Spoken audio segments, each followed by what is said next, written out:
Sustainability in the Context of the Seven Sacred Teachings of Indigenous Culture, a project by Pedram Lalbaksh, Donalu MacDonald, Vera Samarkina. According to the Oxford Dictionary, one definition of sustainability is the avoidance of the depletion of natural resources in order to maintain an ecological balance. A more recent business view of sustainability involves thinking about the 3 Ps: profit, planet, people.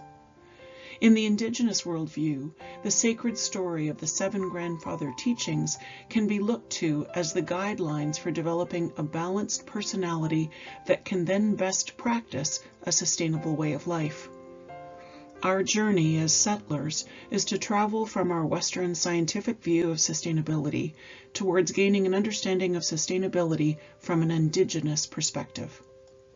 Welcome to our journey. Traditional ecological knowledge and wisdom are based on teachings from time immemorial. They are rooted in personal experience of living on the land and usually shared orally. These teachings understand sustainability in a way that draws on this lived experience and carries it forward 7 generations into the future. It combines knowledge, practice, and belief.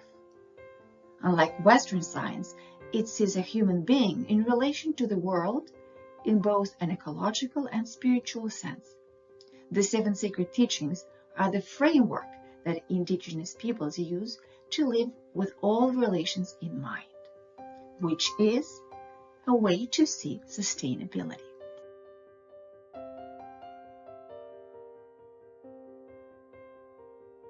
The Honorable Harvest, a chapter title from Braiding Sweetgrass, reminds us that Indigenous people did not take this giving of a life for us without thought.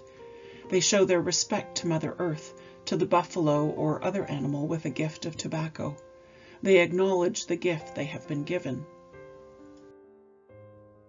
In contrast, Western consumption has little thought but to kill more, acquire more beyond what we need, to the point where buffalo virtually disappeared. A wild animal never kills more than they need, more than they can eat.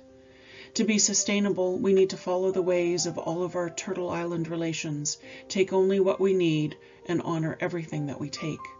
Respect what nature can provide. The wolf symbolizes humility for many Indigenous peoples. The consideration of others before ourselves is an expression of humility. The wolf teaches this lesson by bowing his head in the presence of others out of deference. The wolf will not take food until it can be shared with the other members of his pack. The wolf lacks arrogance and has respect for his community, which is also the Indigenous way. The ultimate shame for a wolf is to be an outcast. Most creation stories, whether from the Haudenosaunee or the Ojibwe, or from other peoples on Turtle Island, describe the human position in the world as a humble one. The many years that Indigenous peoples have observed the natural world has taught them that nature maintains balance through natural laws, and that they, humans, also need to live a balanced life according to these laws. Nature's laws means that any being that does not eat or drink will die. Any being that stays out on a freezing winter without shelter and clothing will die. Humans are not intended to conquer and control the natural world, but to live in harmony within it and to be aligned with their surroundings. The Indigenous worldview knows that to ensure their livelihood is maintained, all the beings that surround them and help them to make that balance need to be protected.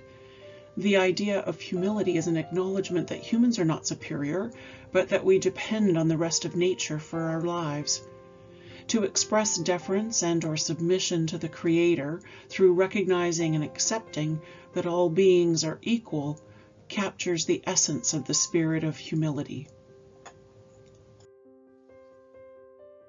Indigenous wisdom is symbolized by beaver, that in its wise process of interacting with nature, guarantees its survival in the most sustainable way and without exhausting natural resources. The beaver establishes infrastructure required for a community to develop and does this through utilizing skills gained through experience over a long period of time. The beaver is a master builder that uses its gifts in harmony with nature.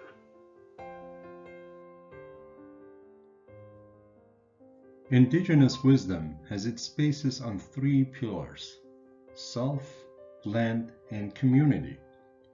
Inspired by Beaver's sustainable engineering, indigenous mind cherishes eternal sustainability that not only presents strong ties between humans and nature, but also secures the basis of human existence as individuals and as species.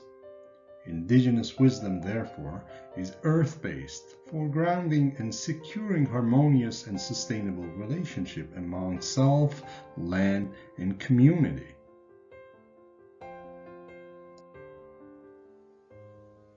Interestingly, indigenous wisdom has another dimension that makes it even more valuable as a criterion for sustainability.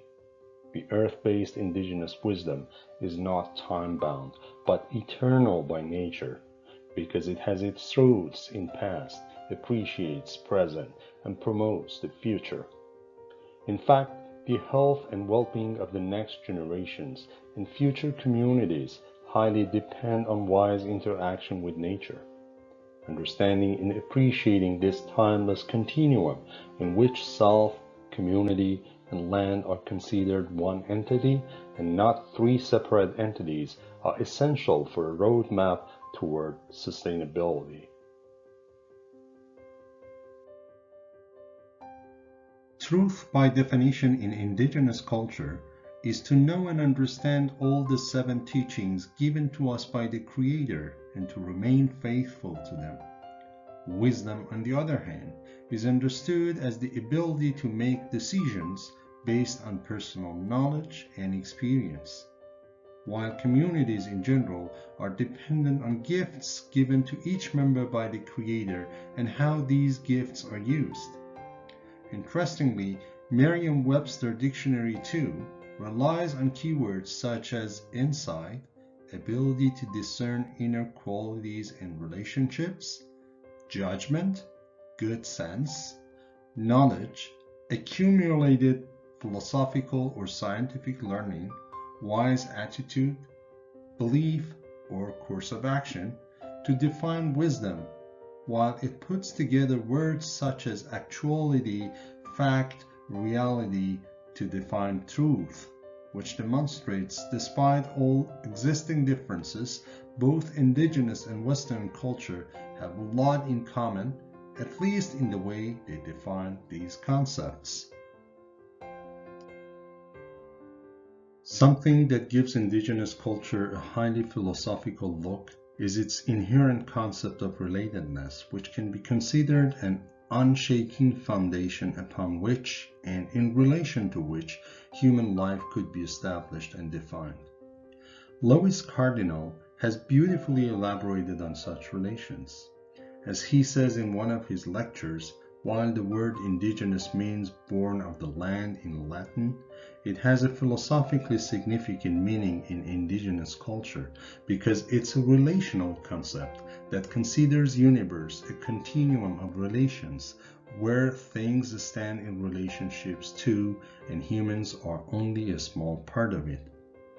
Therefore, honesty, wisdom, humility, respect, bravery, and love are all interrelated. In such a viewpoint, land and human beings are related in many ways and are in a multi-dimensional balance. However, human being is in a journey which begins with human beings being originated from the land and ends in a return to the same land to complete a dynamic cycle. As a matter of fact, such a worldview emphasizes the truth that human being is a limited entity with limited and relational power, which is an admission of the true existence of a particle-like entity, human being, in a non-hierarchical great chain of beings. Such an outlook justifies the belief that everything has the right to be here, while all can affect each other because of this dynamicity and liveliness. In the indigenous understanding of this continuum, we have a responsibility because what we do today has a resonance into the future, so decisions should be well thought and well evaluated to ensure that negative effects do not follow. In such a manner, while making decisions, even the rights of those who aren't born yet are duly observed and taken into consideration. As a result, we are all responsible toward the land and toward future generations who receive the land from us. And that is why we have to care about sustainability and preserving what we share with future generations. And that is the truth we need to be aware of. Honesty, wisdom, humility, respect, bravery, love, and truth. The teachings of honesty is delivered by the raven. The raven says that one should know their skills and develop them even more, because that will help to sustain not only one person, but the whole community. Some people are meant to be gatherers, while others by nature are hunters, and it is vital that you are not confused about who you are. Besides, it is important to know your surroundings and use the gifts given by the Mother Earth wisely. For example, living on the seashore, a person has no right to disregard the abundance of the waters, while those whose home is in the forest should appreciate the gift of berries and mushrooms and medicinal plants. An example of the sustainable approach to the land and the environment is explained by the 3 basic tenets of the dish with 1 spoon treaty. Only what is needed should be taken, something should always be left to meet the needs of others, and the dish or land is to be always kept clean. This is the honest approach to oneself and the world around. Bear brings the teaching of bravery and courage. Think about Mother Bear, who faces fears and challenges just to protect her young. The indigenous idea of sustainability implies taking care of 7 generations to come. And to be able to do that, often people are faced with the need to defend what is right for them and the community. A wonderful example of the mother bear who is fighting for her cub's future is Joan Phillip. She is a non-elected NDP candidate who is very well known for her environmental activism in her community. She says that for her, ordinary people on one hand and environment on the other hand are 2 focuses in her life and in her career as a politician. She has stood up against the Site C Dam, Kinder Morgan pipeline, Ajax open pit copper mine, and the salmon farm industry, among other initiatives. She has co-organized various community forums to discuss safe methods, for example, of transitioning from fossil fuels to renewable energy. And in 2017, she was awarded the Eugene Rogers Environmental Award from the Wilderness Committee for her decades-long commitment to preserving and protecting lands, waters, and the environment for future generations. Indigenous Youth for Wet'suwet'en is one of the many grassroots activism organizations that illustrate courageous fight for the land and the future. And in that case, it is the young people who stand at the very front and involve in active expression of their position. So living according to the teaching of bravery, the indigenous people stand up for their land to protect it and keep it safe for their future generations to come. Today, social activism can be practiced not only at the front line, but in the virtual space. IndigenousFoodSystems.org is one of the many resources that educate and advocate for the land and sustainable approach to its use. The eagle can fly as high as the Creator himself, and it delivers the message of love. The indigenous peoples look at themselves as only one component of a complex framework of the creation. When one element is out of balance, it affects other elements of the system. to be able to accomplish their duty as land keepers, people need to establish internal balance that will result in balanced relationships with the world outside. Love is an inner peace that translates into the outside world.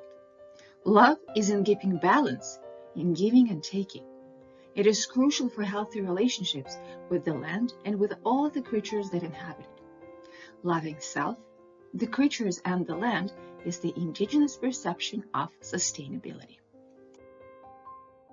The Western world has vigorously promoted and invested a lot in industrialization and modernization to achieve what was considered to be progress.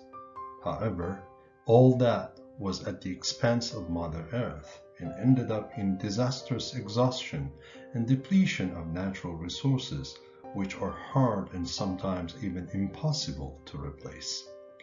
It is worth now to uphold indigenous philosophy and specifically the 7 sacred teachings to shed light on the path ahead of humans so that they could enjoy a life marked by sustainability and love toward nature. It is a way to save the planet from the harms we have caused. It is the time now to apply these wonderful teachings to ensure sustainability and to save the only home we have in